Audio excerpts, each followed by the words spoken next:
Hi, and welcome to Power of the Network. I'm your host, Tim Locker, Vice President of Broadband here at CBM. We've got an absolute special guest for you here today. This lady we've worked with for the last 14 years, Miss Nancye Combs. She is an HR specialist. She's one of the best in the field when it comes to HR, and she's done so much to help us here at CBM. Absolute one of the most classy people I've ever met, and just love her to death. So I'm so grateful that she was able to join us today, and you're really going to love this episode.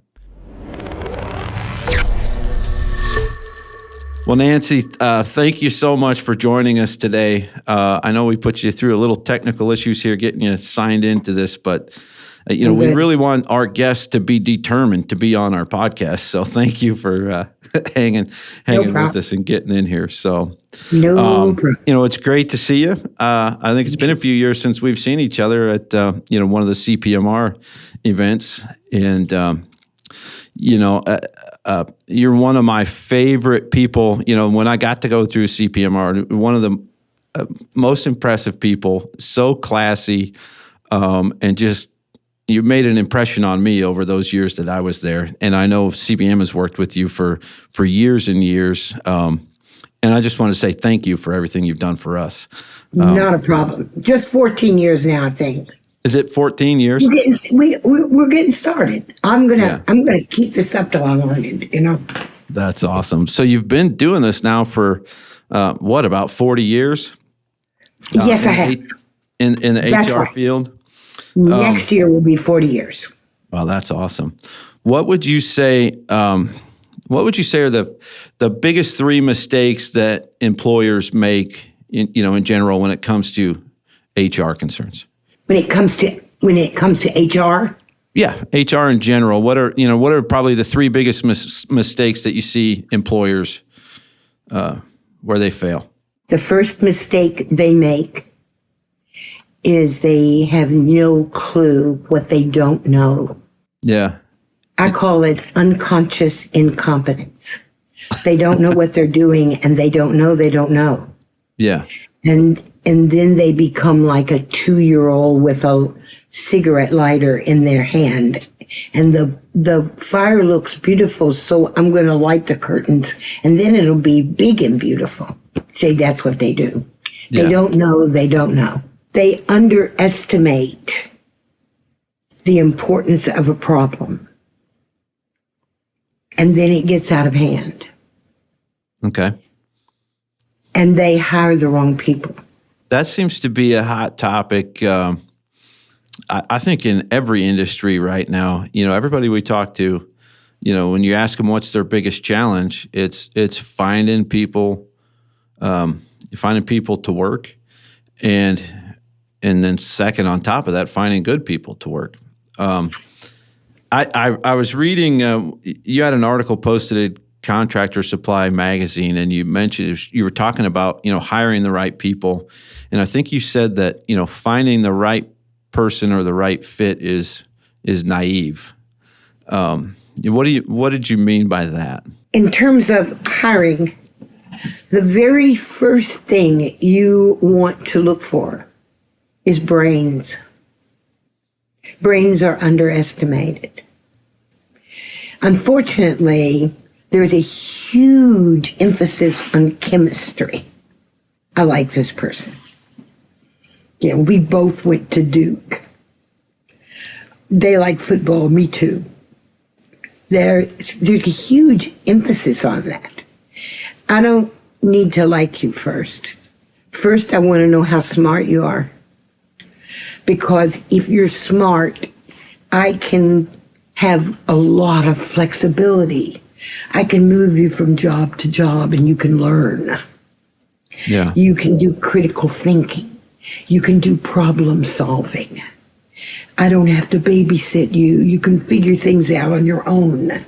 Once I find out that you're smart enough to do the job, okay, now we will look to see if you will drive me crazy.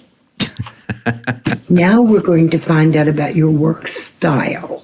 In terms of our reps, we have to put those reps out into a territory where we don't see them. Yeah. We have to have a trust relationship. They're doing what they're supposed to be doing. We have to have the confidence that they are making the impression on our customer that reflects our brand. And a lot of other things. We have to see if they are flexible enough that they do not want to continue to revert back to the 1990s and refuse to use the CRM. Yeah. Because they want to do it like they did it. Lack of flexibility, that rigid, I'm going to do it my way. It's very hard to work with people who are not willing to be part of a team now in 2025. And I watch this sort of migrate out. Somehow or another, they go away. So finding that person that has a work style that is compatible to your business is the second thing, not the first thing. If you can't learn the job, we don't care how much we like you.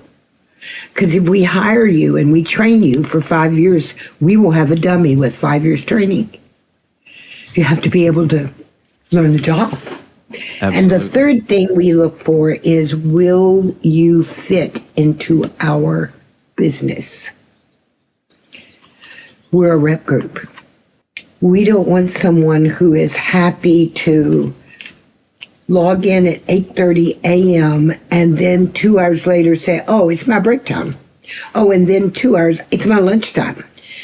Go work for the government. Go work at the driver's license bureau where they pull down that curtain and when it's time for everybody to take their breaks or lunch. At our place, we have to run toward the fire. Yeah. If there's a problem, we have to go to that customer proactively. We don't sit around and wait to take orders. So you have to fit the culture of that organization. And I'm reluctant for you to hang on the word culture because I think we use it to cover too many topics. Yeah. But you have to fit that. You have to fit. The work style has to fit your job. And you have to fit into our organization. And if we can get those three things right, then we know that there are things out there we cannot find out until you're actually on the job. Yeah. Sometimes those things frankly, involve, I feel a little bit overwhelmed after you've explained all that. I mean, it's certainly a challenge finding those kinds of people. One of the things that we've worked with you on over the years is, the pre-employment testing. Absolutely.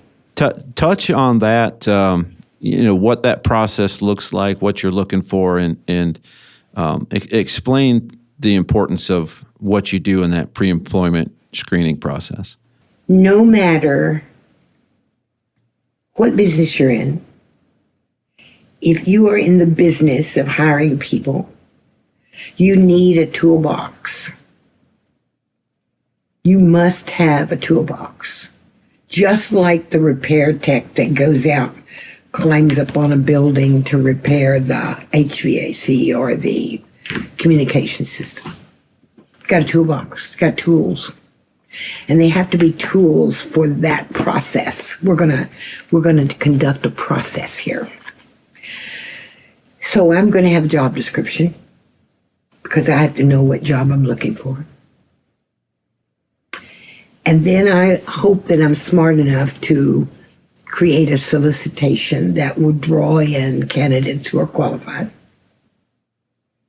And then I'm going to require a resume or an application form. We're going to do the application form before they go to work anyway because it has some signatures on there we need. And then we're going to do a screening interview. And if we get through those steps, so we have to know how to interview, we have to ask the right questions, we have to make sure we know how to review that resume. Then we're going to use the assessment. It is an objective, external process, does not know the candidate, never met them, has no clue whether they're married, where they went to school, nothing. So it's a clinical process. So it eliminates the chemistry. It eliminates the chemistry, the bias, and it tells the truth, whether you want to know the truth or not. You're going to learn what there is. And I constantly, of course, have clients who say, how do you know that? How did you know that? And the evil side of Nancye Combs wants to say, it's magic. But the reality is the candidate told me I did the online assessment. All I have to do is be smart enough to evaluate it. They told me everything I needed to know. In that 1 hour, maybe 1 hour, 15 minutes. Those who do not understand that process say, oh, well, we don't need to do that. Oh, I can just tell. When I interview people, I can tell you who the good ones are. And my response is, what's your turnover? Yeah. Because everybody who comes there needs to add value. Everybody needs to contribute to your bottom line. Absolutely. I can vouch for your pre-employment screening. Luckily for me, I started here at CBM before we incorporated that into the hiring process. Well, we'll go right back and get you right in. Because I'd be afraid I don't know that I'd be where I'm at if I had to go through that test. But, the ones recently that I've, been able to be a part of the hiring, I can honestly say those assessments are right absolutely 100% of the time. I'm delighted because that has to add value, that tool. Yeah. Now, then, of course, we have to go check their backgrounds. And as I move up in our organization and I get to learn more about policy and HR and the value, in a small company like ours, those kinds of changes can people will say, wow, we're getting, it's too corporate. It doesn't feel like the same, home sweet home little company. But talk about the value of why it's important and how those policies protect not only the company, but the employee. That's a wonderful question. It's a wonderful question. In fact, there sometimes is a controversy as we look at HR, and there are those who don't understand, and they say, yes, we have an HR person, but it's really just a necessary evil. We have to do the things that the government tells us. We have to put them on the payroll. We have to go through the paperwork. They really just cost us a lot of money. And I say, I'll be glad to cost you a lot of money if you want me to. I'll sign right up and do that. I'll spend your money. But those of us who are trained in this field and who have worked in this field will tell you this.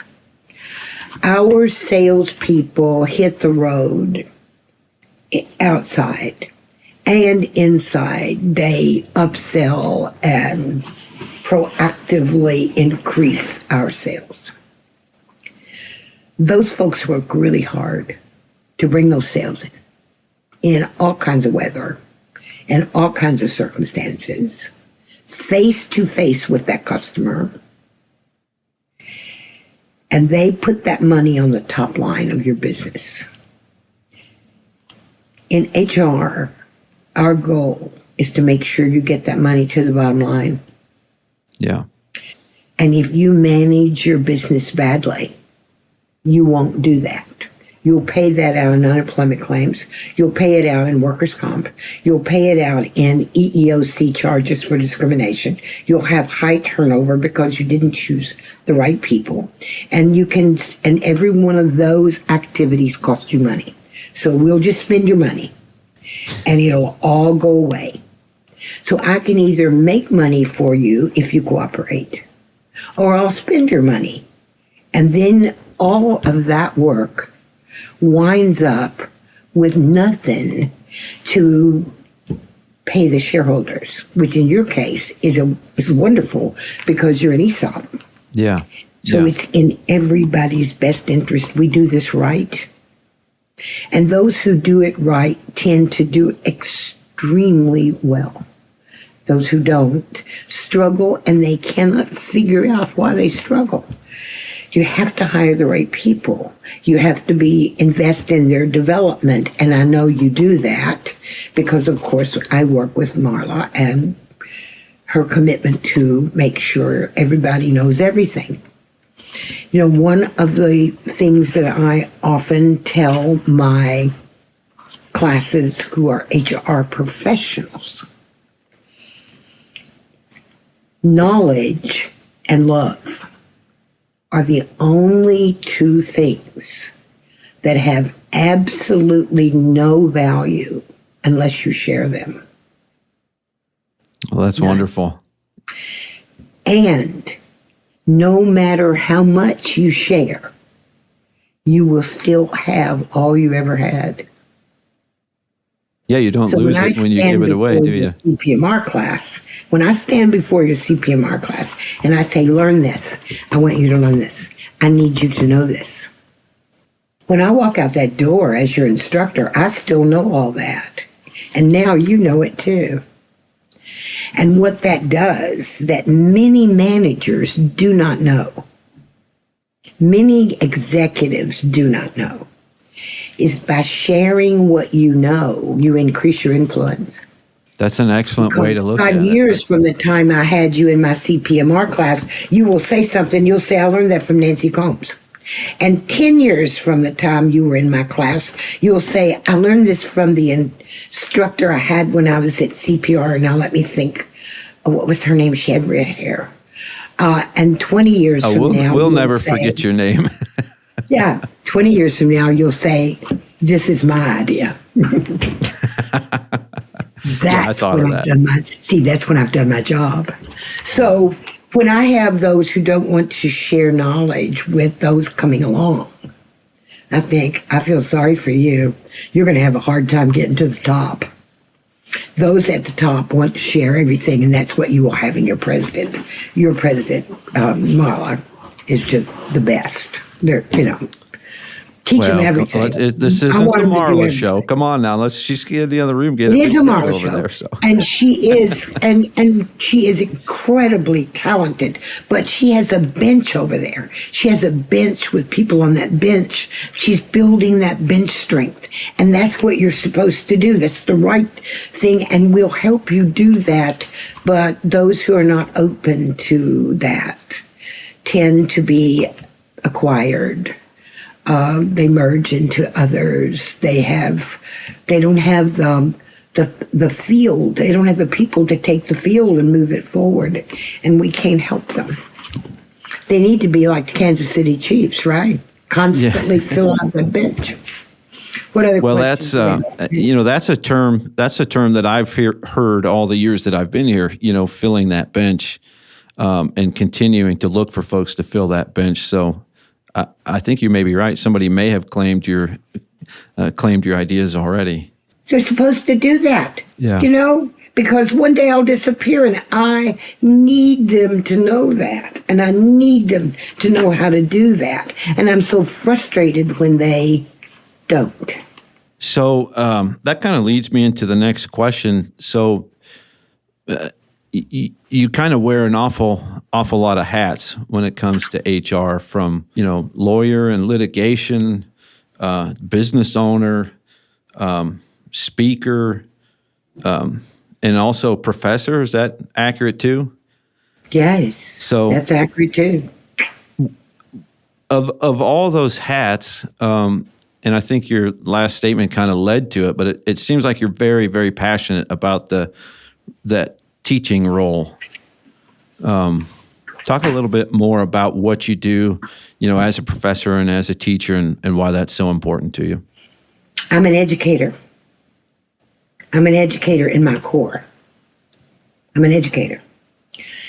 And I'm an educator because I believe that you do what you love to do.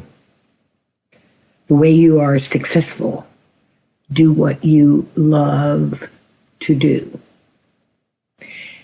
I don't think I always knew that, but I knew when I was in corporate America, because I started in corporate America.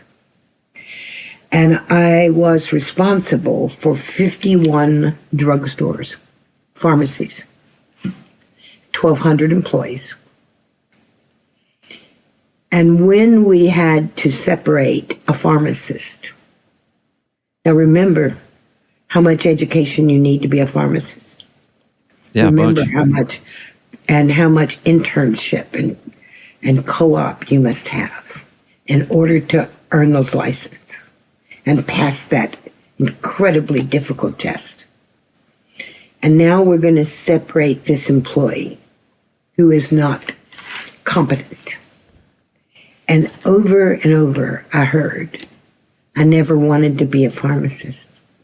I hated every day of it.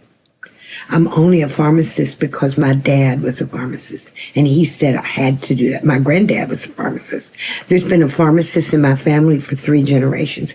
I hate this work. What did you want to do? I would say, I wanted to run a dairy farm. And my dad said, if nothing else ever worked out for me, then I could go do that. I said, go buy yourself some cows. Absolutely. Don't listen to those people. Go do what you love. And educating is what I love. So as a consultant, no matter what role I'm playing here, whether I'm in the classroom, behind a lectern at a seminar, giving advice, my number one job is that I am an advisor to executives of companies. That's my number one job. In my field, human resources, organizational management. Why? Stay in your lane. When a consultant comes to me and says, I want to join your firm, I say, tell me what you're an expert in. Well, I know a lot of things. I've worked a long time. I can work in a lot of different areas. And I said, there are people in corporate America that do that. In our work, we know everything about one thing. That's why they call us an expert. Yeah. You have to be an expert. And if you want to be looked upon as an expert, you better get good before you try to look good. You better know what you're talking about. So when I'm working with my clients, and because I work with executive level people, these people are smart. You can't con them. So you either know what you know or you don't. And the smartest words you can say sometimes is, I don't know. I don't know. I'll go find out. I don't know. Yeah. But I do know what I know. And I say to them, I do 2 things. I educate them first. I call it executive education. I tell them, this is what our problem is. This is why we have it. This is what we need to do about it. This is the reason we're going to do it this way. That's executive education. They can use that next time. And then the second thing I do is I tell them what to do. Because that's why they call me. Nancye, I got a problem. What See, would you first say the I tell them- percentage? What is the percentage of when you tell someone what to do?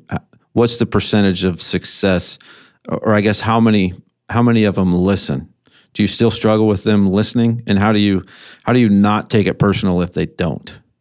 If they listen, I know who they are. I still have the very first client I ever had died. I loved him to the moment of his death on Christmas Eve a few years ago.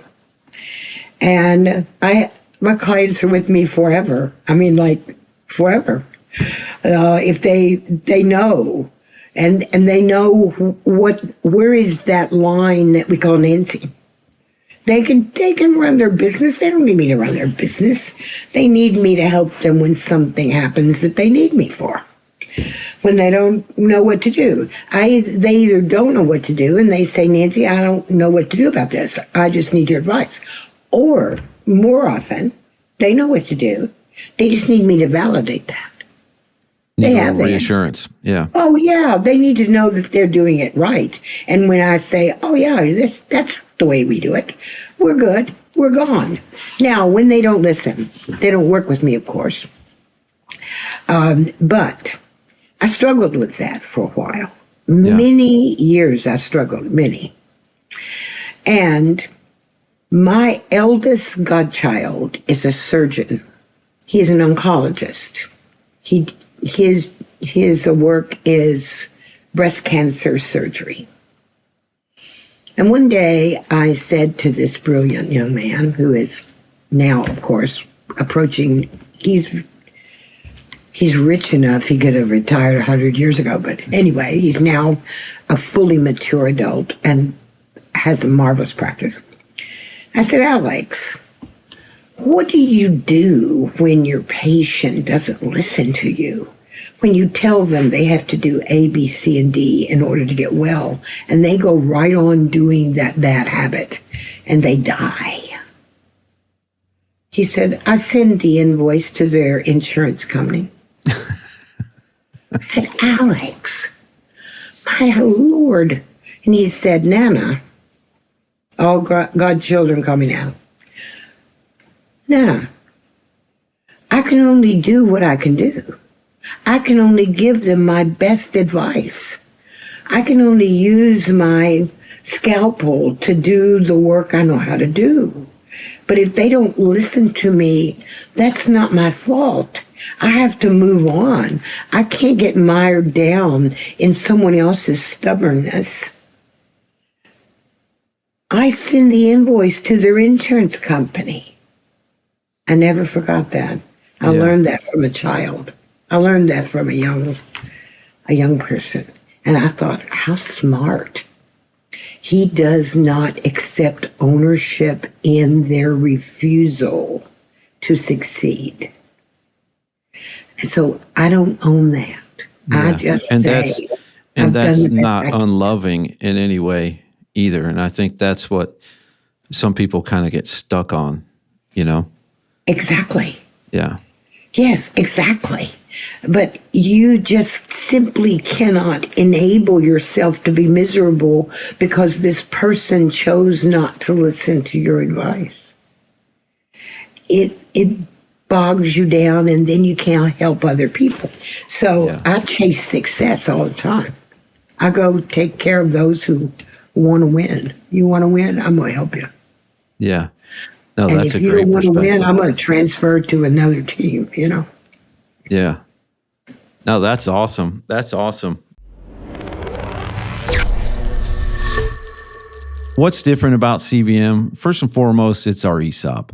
Employee owners have more control and more ability to make decisions that are right for our customers and right for our company and right for our manufacturers. We've got the flexibility to put people where they need to be and use our experts wisely.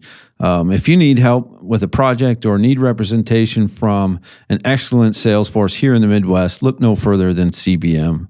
You can reach out to us here at cbmrep.com. What are some of the hot topics, in HR? Talk about, we had the COVID pandemic. A lot of companies kind of shut down. Employees were working from home. Some companies are coming back to the office. Some are still working from home. That seems to be a hot topic in the industry. Still, what are you seeing on that? I thought you were going to ask me about ICE. It's a huge problem right now. Yeah. Huge. Over in the distribution centers where I have lots and lots of clients. Manufacturing where I have lots and lots of clients. Not as much in your business because of the nature of your work and the employees who are in your industry. We don't have nearly as many problems, but that is a huge issue right at the moment in the workplace. Returning to the big deal we have, and again, I'm very happy that you raised this topic. When COVID happened, we were not ready. I teach disaster recovery as part of the CPMR course. It's not a long part. It's not a segment that's very long. And it's like watching paint dry on a wall. It's just so boring. I created a template for my CPMR participants because it's hard to get started. They don't even know where to start. Yeah. Post-COVID, they packed the house everywhere because they've been through a disaster and they weren't ready. Our country wasn't ready. We had no idea what to do. We had to wing it. I had to wing it. I had to create on the fly with all of you. We did it. We got through it. But we shut down this country. Now, I had a few old dudes that called up the office and said, I'm not calling on anybody. I'm not traveling. I'm going to be here. I'll be an order taker for the next whatever it is. Be sure and send my check on time, and I want my travel allowance. And that created some real conflicts as they just shut down. Others, as you know in your own business, found clever ways to make it all work, and you made it all work. And you came back to work. Return to work became a huge problem. As you know, very large organizations such as Chase Bank, their chairman, the chairman, Jamie Dimon, had to literally say, report to work or get another job. Yeah. And that has happened now with lots of companies. Why? Number one, wage fraud. They weren't working. And I would have a principal say, I have told my customer service manager she must return to the office, and she says that she simply can't because during COVID she created a daycare center in her home. She has 5 children she takes care of every day.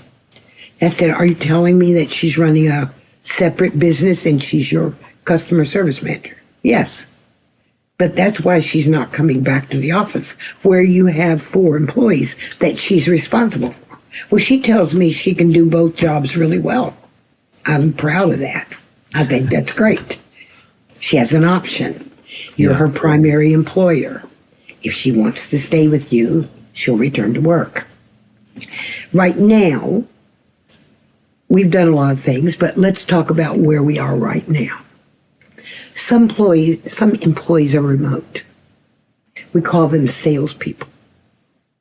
They've been remote since day one. They are required to have an office out of their home. They've had it since day one. They're remote employees. Nothing's changed. Yep. Some employees are on site. Manufacturing employees are on site, distribution center employees, shipping and receiving, truck drivers, you name it. We've got employees that have to be there because of the nature of what they do. Then we have those that want to argue about that. I can just do my job as well at home as I can here. We had so much wage fraud of people not working that many companies have become just gun shy. No.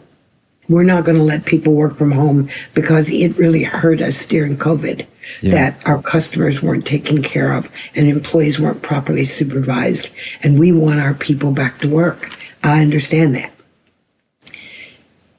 It seems that a lot of companies have accepted that we're going to have a hybrid.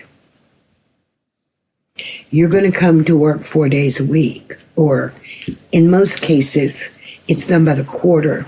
I just yesterday, 2 days ago, 2 days ago, I just created a policy for one of the principals of a company just like yours, just exactly like yours.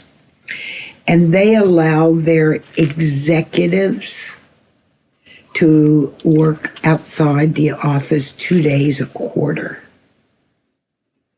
And they allow their administrative employees to work outside the office 3 days a quarter. And that's all. They call that hybrid. Yeah. And they may never, ever have work away from the office 2 times a week. 4 days a week must be in the office. That prevents them from saving up their days and using them all at one time. Because over the years since 2021, when all this went crazy, employees have learned how to play that system really well. Yeah.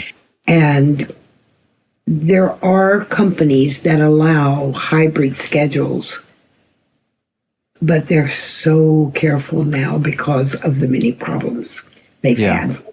That working from your office or in your assigned work site must be the same as it was pre-COVID for most companies. Yeah, it's, I work on those things a lot. Yeah.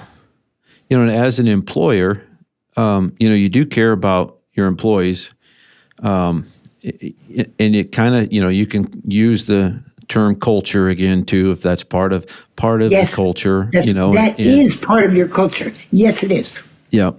And, there's times where, maybe somebody's got a technician coming to the house and they've got to do some work, and, those companies don't work after hours. And, there's some value in being flexible, so that your employees can get personal things done. And there's PTO for that, or there's, other ways around that. But I think the message is, work from home, says what it says. You have to work when you're at home. It's not just additional days of PTO. That's so I think a lot of people got used to just being at home and being able to do those things and not having to account for it. And so yeah, they really did. And I think that unfortunately some ruined it for everybody. Some. My initial thought, looking back into that time period of the pandemic and but just the massive amount of real estate that some of these companies have, big, huge office buildings that are empty, and the values of those going down. And so just the loss in assets from those people not being at work, has got to be an impact as well. There's a couple of other things, too. One is what I call compassion. Compassion should always be a part of what you do. But I tell colleagues, I have colleagues, I've taught 2,000 HR professionals who are now in companies all over the country. And as you know, I am a teacher first, but I'm a mentor forever. And so they want to talk about those kinds of things. And I've often said when they don't want to go back to the office, because HR people say they too can work from home. And I said, I'm going to tell you there's a downside. If I can't see you, I don't think about you. Out of sight, out of mind really is important if you plan to grow with that company. Because if people can't see how great you are, that's too bad. Yeah. There are those who are great, they can see, and they can't see you. I'm sorry. So yeah, that's a great point. Like if we can't see how great you are, we don't think about you. On the other hand, rep groups tend to be small in relative terms when we're talking about, Bosch and Siemens. Rep groups are small, right? Yeah. A small group of people who know each other. They want to be helpful. During the last 30 days, one of the principals of a rep group, that's one of my CPMR, wants to allow an employee to work from home. They just recently insisted that everybody come to work, everybody. And he now says, how can I undo that? And I said, what do you need to undo? I need to have an employee work from home. She does inside sales. I need her to work from home. Why? Because she has pancreatic cancer and she's taking treatments and she needs to be at home when she takes these treatments because she doesn't feel well. And she can still work, but she has to go for her chemo. And she's sick after chemo. And I want to be sure she has a job. And I don't want her to lose her income. And she's valuable to us. She's been here for 8 years or whatever. And I said, okay. And then we talked about the problems of discrimination, of course. The first thing you have to look at, discrimination. Why are you making this exception? And if you want to give her an alternative work schedule, that's what that is, by the way. She gets an alternative work schedule. And it involves, it's temporary. It has boundaries. It has a look-back period that we can look back and make sure it's working for us so that we can cancel it at any time. And it is because of illness. So it has become an accommodation under the Americans with Disabilities. All of those things have to be considered. Now, what I do, which is the smartest thing we do and you do, salespeople do, we always want to know what our customer wants the outcome to be. You know, we always find out, what's this customer looking for? What do they want the outcome? Then we back into what we're going to sell them. Absolutely. So I say to my executive, my principal, what do you want the outcome to be? I want her to be able to stay at home, take her treatment, have an income, and be able to work because she's valuable. Okay, we can make that happen.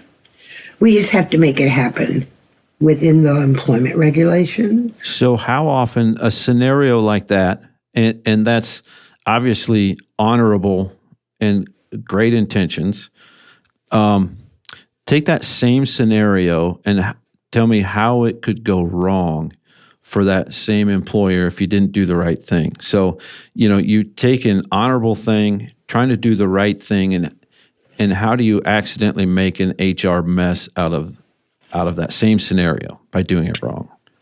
Well, in this case, we're not going to have a long-term issue because her prognosis is so poor, unfortunately. Sure. In most cases, the prognosis is not poor. It has to do with a mom that in San Jose, California, needed to go early because she is not well and the baby's going to be born and she needs bed rest. And so they do it. And she has the baby, and then she says she has postpartum depression, and she actually moved 150 miles away to be close to her mother, and then she can't come back because she has emotional problems related to being separated from the child, and now they're saying you have to come back to work, and she sues them for discrimination based on disability. And she then says that they told her to, quote, take her time and come back when she feels like it. And she doesn't feel like it. I had the exact same thing down in Montecito, California, where they told the customer service manager, customer service, you can come back when you feel like it. Okay? So 8 months later, after his knee was replaced, he still doesn't feel like it. And so how it goes wrong is, first we have to make sure we do it according to the regulations, which could be the Family Medical Leave, could be the Americans with Disabilities, could be the Civil Rights Law. We just have to plug all those in. Next, it has to be in writing. And it has to specifically say that it is temporary. See, it needs boundaries. It says it starts on this day and it ends on this day. And we evaluate it every now and then. And then, so we have a person who has done this, and there's been this informal, we love you, Judy, you go do whatever you need to do. And 4 months later, it's like, Nancye, get me out of this. I don't even know what to say. And she says that she's not going to give me a doctor's statement because she knows her rights.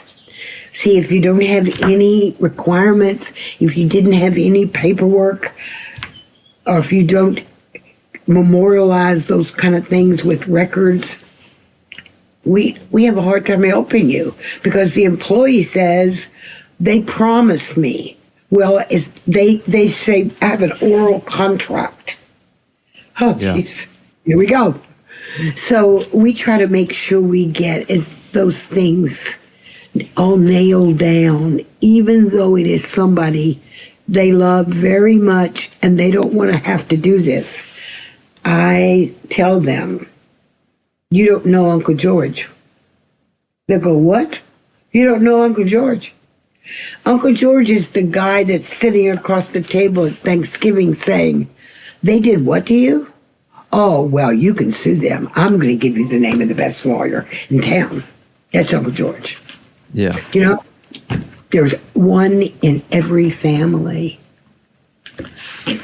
How do you, kind of back to, hiring, firing, those things, it seems like sometimes employers are afraid to get rid of, if you have the wrong person on the bus, let's say, but you're, afraid to get rid of somebody because of, a lawsuit or whatever. How important is it to do that the right way? And what are the right steps, if you do need to let someone go? Once again, you raise very critical issues, and issues I deal with every day. So I only have to draw on 3:00 yesterday afternoon to answer your question. The employee is a former Navy veteran. The employee came into HR to ask for time off he had not earned. He had used up all of his PTO. The benefits person said to him he didn't have any available hours, and she regrets that they could not give him paid time off. And he becomes enraged. And she, who is 7 months pregnant, was obviously anxious about his pounding on the desk. Sure. And she said, you need to leave now. And he said, you need to control your female hormones. Pregnancy has caused you to be some kind of nutcake. She begins to cry. So now I've got the principal on the phone. What are we going to do about this? Well, if we did what we want to do about that, we would take hold of his collar and take him to the door. Yeah. And say, have a nice life. We're not going to do that. We can't do that. He is already being treated for PTSD. We know that he has a known mental health problem. That does not negate that he has discriminated against our female employee who is 7 months pregnant, and she is so emotionally undone that her spouse came for her. We need to get him out of that workplace. And we need to get him out of there that he does not hurt someone. So my thought always, we need to get him out of that workplace. No one gets hurt. No one gets killed. No one gets sued. We need him to go home. We can deal with him better when he's at home. They want to fire him. They want to be in his face. No, we can't do that. You can do that. But I don't want to have to deal with your family when he hurts you. So, cool heads have to prevail, and I'm a cool head.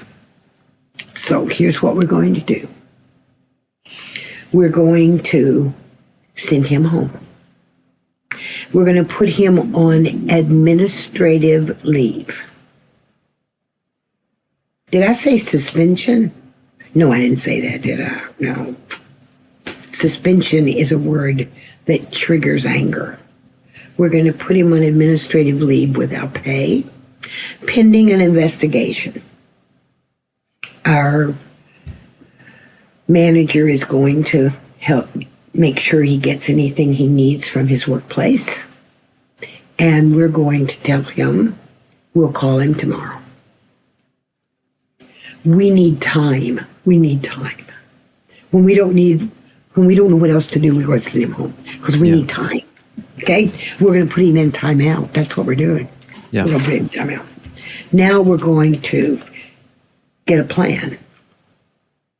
That plan is going to be something that will reduce the probability that he's going to hurt someone.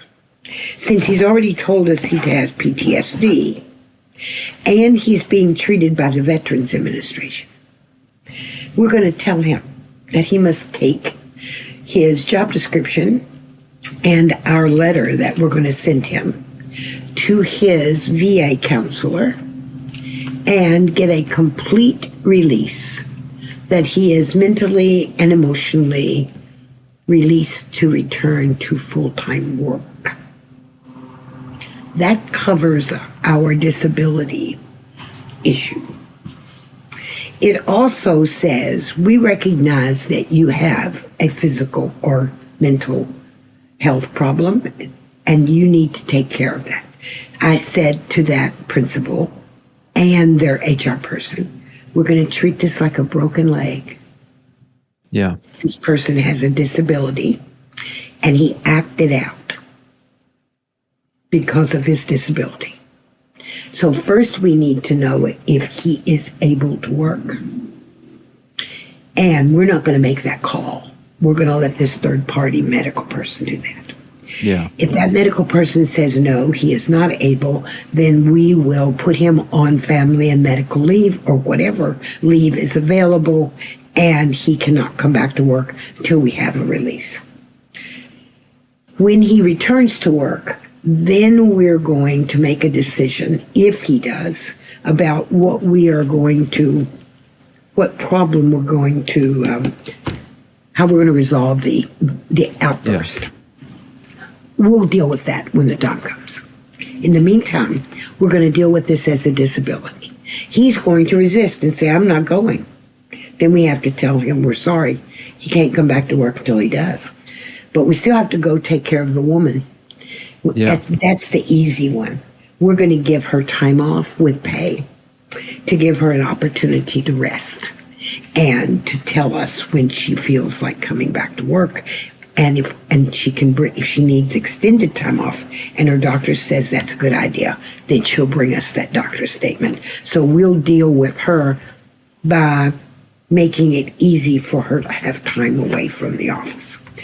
You're still going to document and have terms of that agreement also, correct? Absolutely. Yeah. We're going to take care of her because we don't want a discrimination case. We're going to take care of him, and we're going to make his issue someone else's decision. Yeah. So that if they say he needs mental health treatment, all we then say is, we are so sorry. We are so sorry, but you can't come back to work until your doctor says so.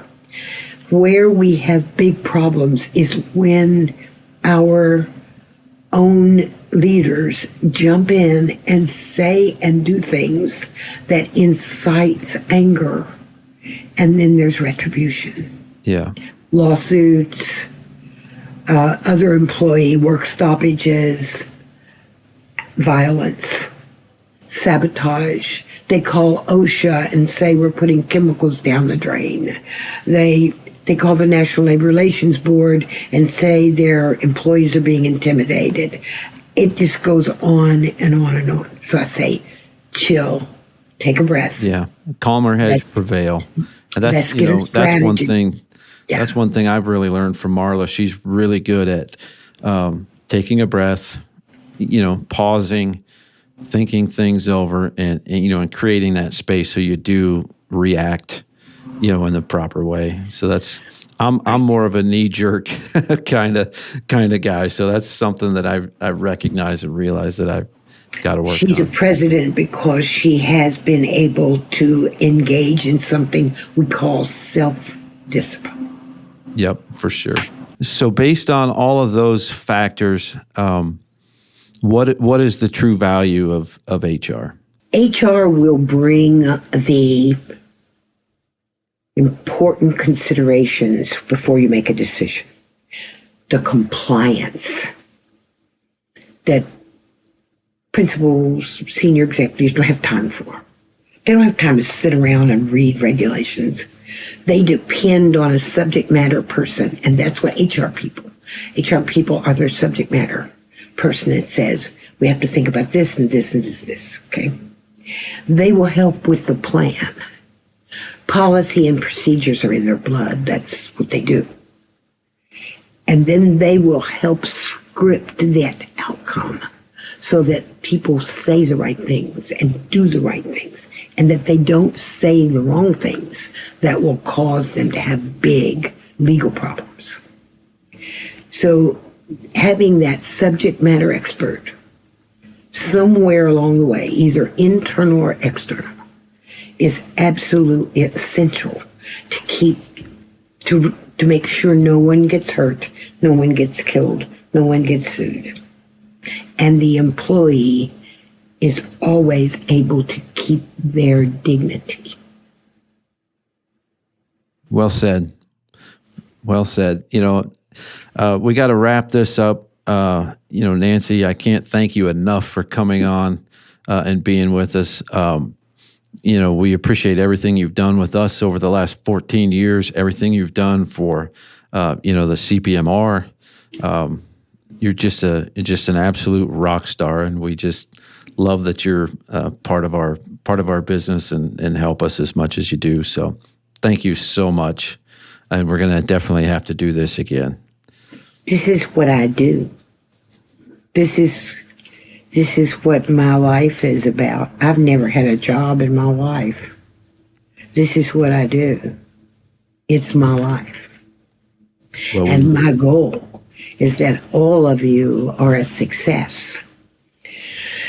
Now, you can be a complete failure if you want to go kicking and screaming. It's okay with me. But my goal is that you're a success. And I take great pride in pointing out that's my client. So give us one tidbit. You have a chance to mentor some folks. What advice do you give folks then? What's the best way to be successful?